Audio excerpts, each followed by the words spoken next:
আহার আগ মনের তরে ওরে কাবা ঝুঁকে সেজদা করে বাবা যাহার আগ মনের তরে কাবা ঝুঁকে সেজদা করে তিনি হলেন মোদের নবে, তিনি হলেন মোদের নবে শাহে মদিনা।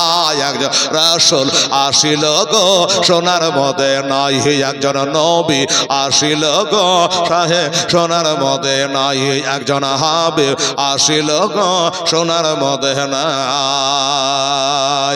আরে নবী আসে গে আবু বকর ইন্তেকালের পরের খবর বাবা। আরে নবীর আসে আবু বকর ইন্তেকালের পরের খবর। রওজা পাকের তালা খুলে, রওজা পাকের তালা খুলে চাবি লাগে না, একজন রাসূল আসিল গো সোনার